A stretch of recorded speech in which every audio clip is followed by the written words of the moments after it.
विवाहित महिला मानक पई सावित्री व्रतर विशेष महत्व रही।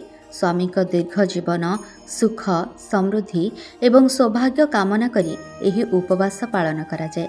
विवाहित महिला माने एही उपवास को भक्ति एवं विश्वास सहित पालन करती। पंचांग अनुसार प्रतिवर्ष सावित्री व्रत ज्येष्ठ मासर अमावास्या तिथि रे पालन करा जाए, जहाँ एही वर्ष सोमवार 26 मे 2025 रे पालित हेउछि। विवाहित महिला माने अखंड सौभाग्य पई प्रतिवर्ष एही व्रत पालन करती।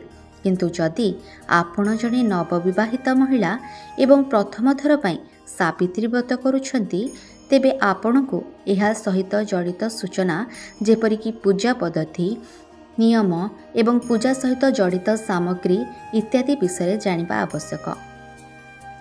सावित्रीर कौन रही पूजा विधि? उपवास दिन सकाळु शीघ्र उठी स्नान करी एवं एक नूतन साड़ी पिंधिबा उचित। एहा परे पूजा घरे एक दीप जाली उपवास रखिबा पई प्रतिज्ञा नियंतु। समस्त पूजा सामग्री संग्रह करी एक टोकेई रे सजांतु एवं पूजा पई पाखरे थिबा जे कोनोसी बटक किंबा बाट गछ निकट को जांतु। जदि पाखरे कोनोसी बटगछ नाही, तेबे आपण घरे पात्र रे बटगछर डाल लगाई पूजा करि परिबे। पूजा समय रे प्रथमे बटगछ मूलरे जल अर्पण करंतु। बटगछ पाखरे सावित्री एवं सत्यवानकर एक फोटो मध्य रखंतु। पूजा समय रे कुंकुम सिंदूर फल फूल नैवेद्य इत्यादि समस्त सामग्री अर्पण करंतु। विवाह सामग्री मध्य प्रदान करंतु।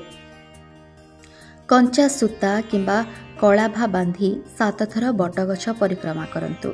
गछ तले बसी बट सावित्री व्रतर कहानी शुणंतु किंबा पढ़ंतु। आरती सहित पूजा शेष करंतु।